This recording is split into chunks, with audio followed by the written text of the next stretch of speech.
Oi, eu quero ler com vocês duas crônicas, ou talvez uma e meia, do Nelson Rodrigues. Elas foram escritas em 1967.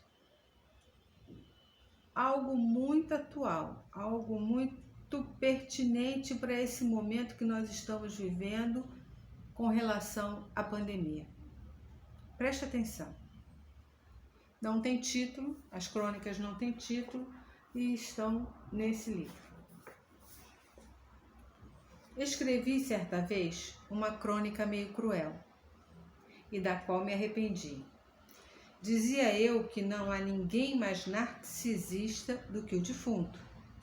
Ele está sempre bem posto, é solene e hierático, como um mordomo de filme policial inglês.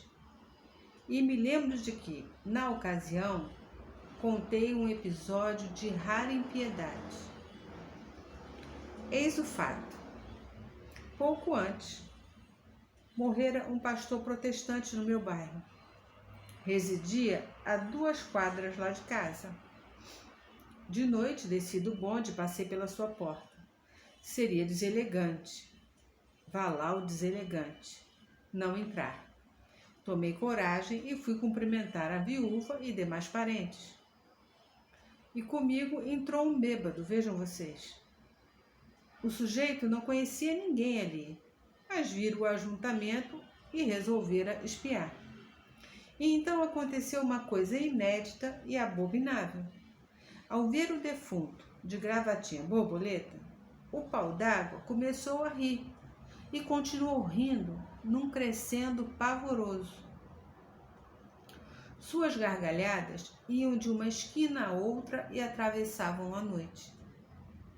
Imediatamente, cães da vizinhança responderam. E esse alarido canino propagou-se de quintal em quintal, acordando os galos que, por sua vez, começaram a cantar fora de hora. Nos terrenos baldios, faunos e vampiros também esganiçavam o riso torpe. O bêbado não alterou em nada a correção atroz do mordomo de filme policial. Só o morto, com sua gravatinha borboleta, permaneceu incomovível. Contei a fábula para chegar à gripe espanhola. Claro que em 1918, isso aqui era um outro Rio de Janeiro.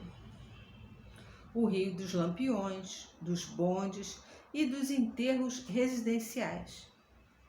Se não existiam mais as carruagens de Duma Pai, ainda se podia passear pelos tilbures machadianos. Botafogo era Machado de Assis puro.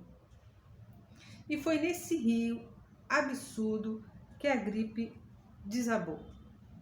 Na fábula acima, vimos que o defunto, no seu narcisismo obsessivo, foi ao requinte da gravatinha borboleta. Mas a espanhola não fazia nenhuma concessão à vaidade dos mortos. E o apavorante era a solidão, o abandono e, sobretudo, a humilhação do cadáver. Morrer na cama era um privilégio abusivo e aristocrático. O sujeito morria nos lugares mais impróprios, insuspeitados. Na varanda, na janela, na calçada, na esquina, no botequim. Normalmente, o agonizante põe-se a imaginar a reação dos parentes, amigos e desafetos. Na Espanha não havia reação nenhuma. Não é na Espanha, é na espanhola. Na espanhola não havia reação nenhuma. Muitos caíam, rente ao meio-fio, com a cara enfiada no ralo. E ficavam lá, estendidos, não como mortos, mas como bêbados. Ninguém os chorava, ninguém. Nem um vira-lata vinha lambê-los. Era como se o cadáver não tivesse nem mãe, nem pai, nem amigo, nem vizinho e nem ao menos inimigo. O sujeito morria sem vela. Nós sabemos o que é e como é o brasileiro. Acontece aqui uma coisa misteriosíssima e linda. Se o sujeito morre na rua, atropelado ou por motivo outro qualquer, surge instantaneamente uma vela ao seu lado. É automático. Não importa que seja na Presidente Vargas, no Mangue, na Avenida Brasil ou num descampado da Boca do Mato. Ninguém sabe e não saberá jamais quem pôs a vela. E que fósforo a acendeu? A chama trêmula, que nenhum vento apaga, torna a morte mais amiga, mais compadecida e mais férrica. Pois essa estrela dos atropelados, essa estrela de esquina, de meio fio, de asfalto, não ardeu pelos mortos da Espanhola. Eu, da minha janela, espiava os caminhões passando e não entendia mais nada. Antes da gripe, achava a morte rigorosamente linda. Linda pelos cavalos e pelas plumas negras e pelos dourados e pelas alças de prata. Lembro-me de que, na primeira morte adulta que vi, cravou-se em mim a lembrança dos sapatos. Inconsoláveis, tristíssimos sapatos. A espanhola arrancou tudo, pisou nas dálias, estraçalhou as coroas. Diz alguém que a cama é um móvel metafísico, onde o homem nasce, sonha, ama e morre. Em 1918, a esquina, o botequim e a calçada e o meio-fio seriam metafísicos também. Porque lá se morria a toda hora. Mas eis o que eu queria dizer. Vinha um caminhão de limpeza pública e ia recolhendo e empilhando os defuntos. Mas nem só os mortos eram assim apanhados no caminho. Muitos ainda viviam. Mas nem família, nem coveiros, ninguém tinha paciência. Ia alguém para o portão gritar para a carroça do lixo: aqui tem um, aqui tem um. E então a carroça ou o caminhão parava. O cadáver era tirado em cima dos outros. Ninguém chorando, ninguém. E o homem da carroça não tinha melindres nem pudores. Levava doentes ainda estrebuchando. No cemitério, tudo era possível. Os coveiros acabavam de matar, a pau, a picareta, os agonizantes. Nada de túmulos exclusivos. Todo mundo era despejado em buracos, crateras hediondas. Por vezes, a vala era tão superficial que, de repente, um pé florescia na terra ou emergia uma mão cheia de bichos. Ninguém se lembraria de fazer uma missa de sétimo dia. O brasileiro é um homem de fé. Conheço patrícios que têm, ao mesmo tempo, 3, 4 religiões. Pois na espanhola, ninguém acreditava em nada. O sujeito mal tinha tempo de morrer e cada vez entendia menos aqueles enterros fulminantes. Eu cada vez entendia menos aqueles enterros fulminantes, sem dourados, sem cavalos, sem penachos. Por que a peste? Eu ouvia dizer que os culpados eram os mortos insepultos da guerra. O nome espanhola realmente era um mistério. Parêntese, já está desvendado. Lá em casa, todos caíram de cama, menos eu. Meu irmão Augusto, recém-nascido, era um pequenino esqueleto, com um leve, diáfano revestimento de pele. Mas não chorava nem gemia, tão quieto que mais parecia um martírio consentido. Houve uma noite, uma tarde, não sei, em que parecia agonizar. Mas, de repente, abriu os olhos, sorriu numa euforia de anjo e sobreviveu. De repente, passou a gripe. Ninguém pensava nos mortos atirados nas valas, uns por cima dos outros. Lá estavam, humilhados e ofendidos, numa promiscuidade abjeta. A peste deixara nos sobreviventes não o medo, não o espanto, não o ressentimento, mas o puro tédio da morte. Eu me lembro de um vizinho perguntando: quem não morreu na Espanhola? E ninguém percebeu que uma cidade morria, que o Rio de Janeiro, o Rio Machadiano, estava entre os finados. Uma outra cidade ia nascer. Logo depois explodiu o carnaval. E foi um desabamento de usos, costumes, valores, pudores. Essa crônica foi escrita no dia 9 de março de 1967.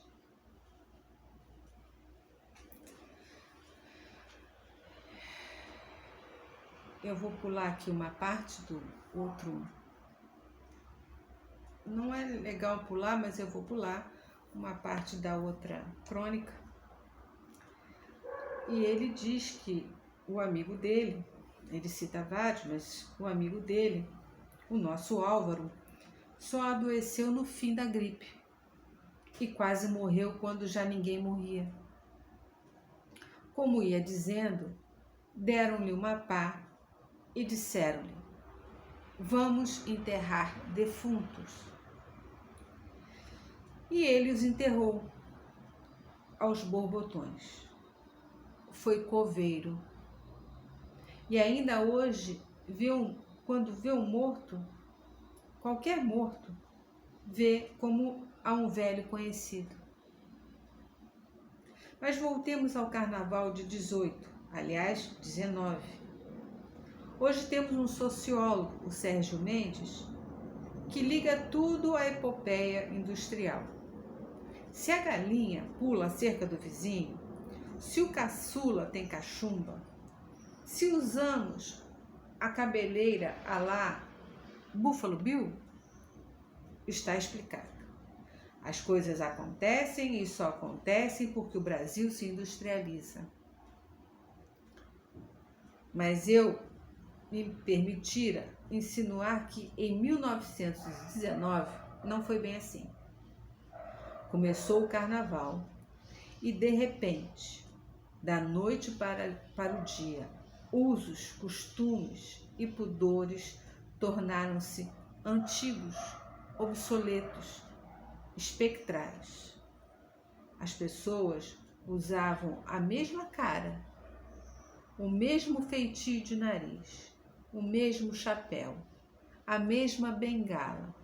Naquele tempo ainda se lavava a honra a bengaladas. Mas algo mudara. Sim, toda a nossa íntima estrutura fora tocada, alterada, e eu diria mesmo substituída. Éramos outros seres, e que nem bem conheciam as próprias potencialidades. Cabe então a pergunta: e por quê?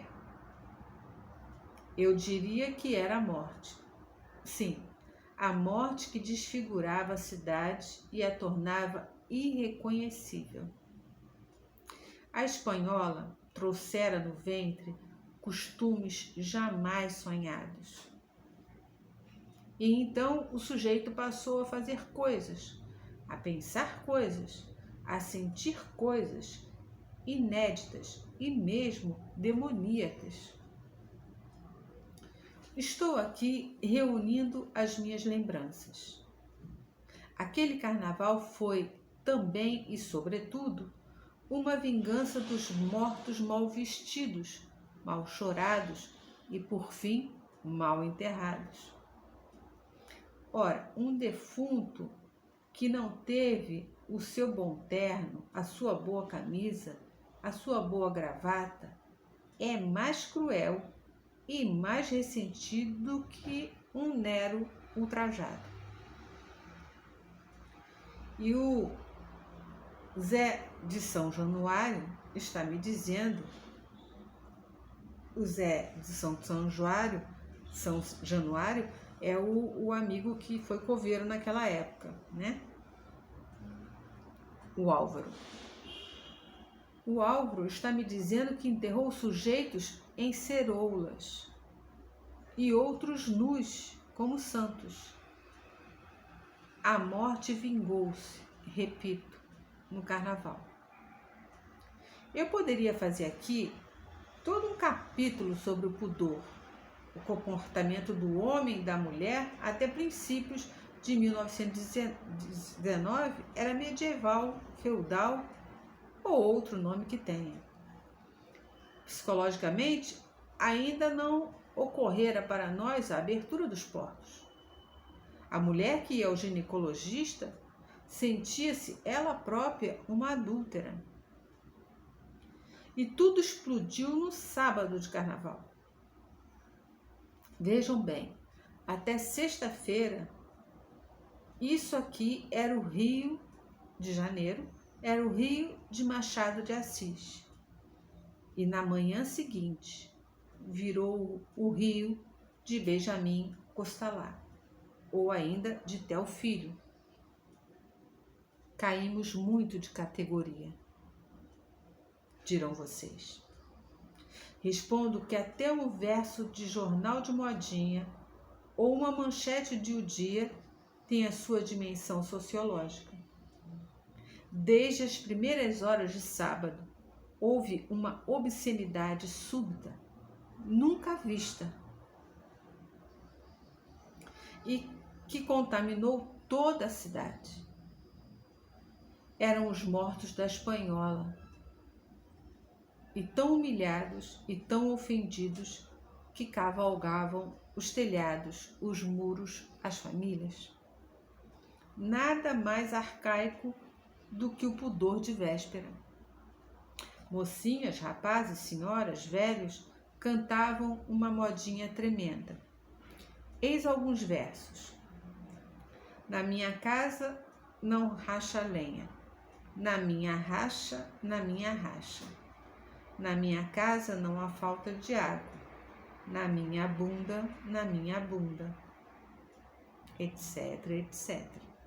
As pessoas se esganiçavam nos 4 dias e iam assim de paroxismo em paroxismo. Nos carnavais seguintes, a cidade teve medo dos próprios abismos.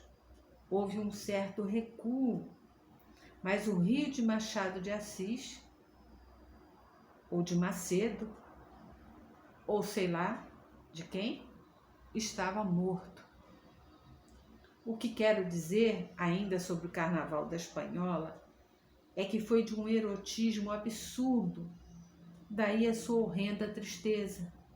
Disse, não sei quem, que o desejo é triste e nunca se desejou tanto como naqueles 4 dias. A tristeza escorria, a tristeza pingava, a alegria era hedionda. Mas escrevi que o desejo é triste. Vejam o último carnaval, o de 1967. E nunca as mulheres se despiram tanto. Muitas usavam menos que a folha de parreira.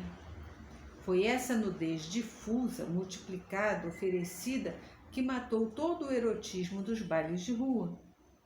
Os homens nem olhavam os nus, ou olhavam com surdo ressentimento e um tédio cruel. Era como se, de repente, nascesse uma incompatibilidade maligna entre os dois sexos. E por isso foi um salubérrimo carnaval, sem nenhuma obscenidade. O que víamos nos bailes, nas ruas, nas avenidas, eram castíssimas multidões. Todavia, de vez em quando, julgo perceber no Rio de Janeiro, moderno, o clima de 1919, logo após a Espanhola. Imaginem vocês que, há uns 10 ou 15 dias, o Otto Lara Rezende resolveu conhecer a noite. E aí, aqui ele vai entrar num outro... Também deveria continuar sendo lido, mas eu só quero salientar o seguinte. A Espanhola foi extremamente cruel e não fez, como ele falou, não fez divisão entre pessoas. Nós estamos vivendo a pandemia dessa mesma forma. Ainda não chegamos, mas nada impede que cheguemos ao ponto de corpos serem largados nas ruas. Os próprios infectologistas, médicos, cientistas, estudiosos falam isso. Agora, então, que a gente está tendo aí a Copa América, onde nós estamos importando cepas, isso aqui vai virar um celeiro de cepas, talvez cheguemos a esse ponto. E aí ele diz que o Rio mudou sua cara, seu perfil, seu jeito, sua moral. E eu não vou entrar nessa questão, porque a gente sabe que o Nelson Rodrigues é um cara machista, é um cara moralista, mas não é isso, não é esse o ponto. O ponto é, a cidade mudou o seu perfil, mas mudou o perfil depois que a Espanhola passou. Até então, todos estavam trancados em casa, como ele conta que ele, criança, via da janela, meus avós contavam que vinham da janela.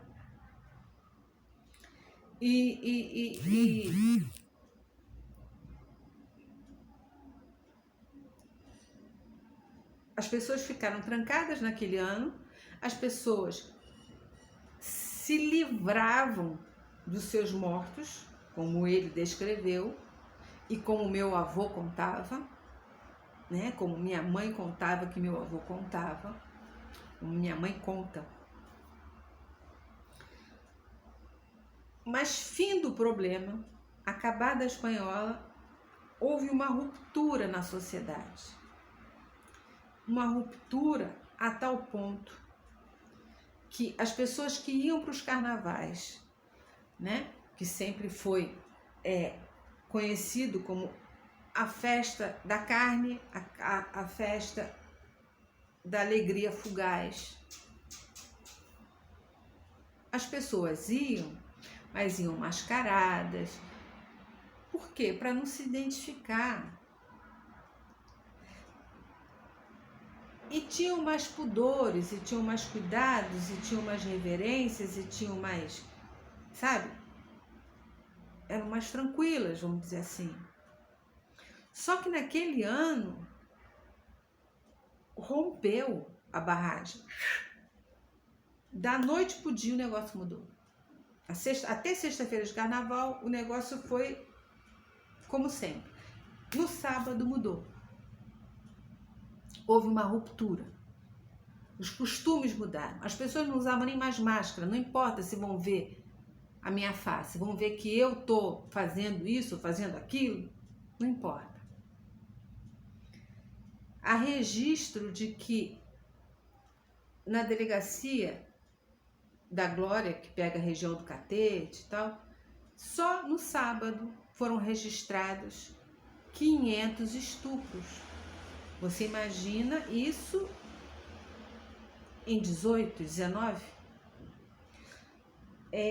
Os relatos são de que eram casas, né? Casas de frente para a rua, de janela frente para a rua. Aquele grupo de pessoas brincando carnaval invadiam as casas, tiravam as pessoas, arrancavam as pessoas, obrigavam elas a participar. A princípio a gente pode entender, elas estavam participando, estavam chamando para alegria, para comemoração da superação da pandemia. Mas, ao mesmo tempo, os espaços estavam sendo violados, pessoas estavam sendo violadas, as coisas estavam inconsequentes. E em relação a hoje? Em relação a hoje, nós já chegamos a um estágio social, a um entendimento social, e eu aqui não estou fazendo medidas puritanas ou moralistas, mas eu quero enfatizar o seguinte: nós sequer estamos esperando a pandemia passar. Festas, encontros, piqueniques, viagens, as pessoas estão viajando. Copa América. Vira e mexe, aparece uma notícia de bacanais na praia, em casas.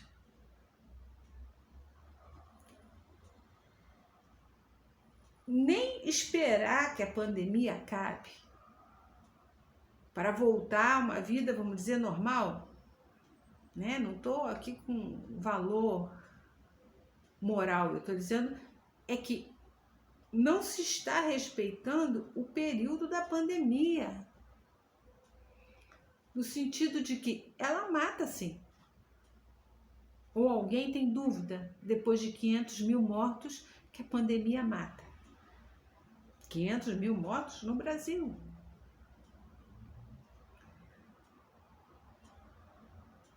Então, assim, a nossa mentalidade, o nosso raciocínio, enquanto sociedade, não tem um mínimo de pudor no sentido de eu vou me proteger, eu vou me defender, eu vou defender aqueles que eu amo, eu vou defender aqueles de quem eu preciso. Eu preciso do motorista de táxi, eu não conheço, eu não amo, eu preciso do padeiro, eu preciso da moça que atende ali no mercado. Então eu tenho que preservar essas vidas.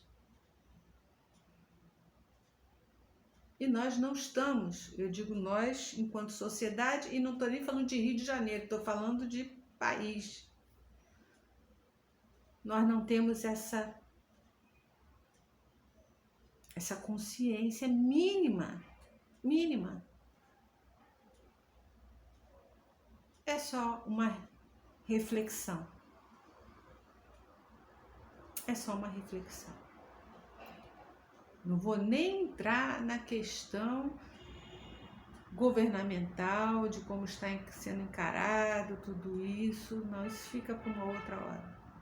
Estou só falando da questão individual.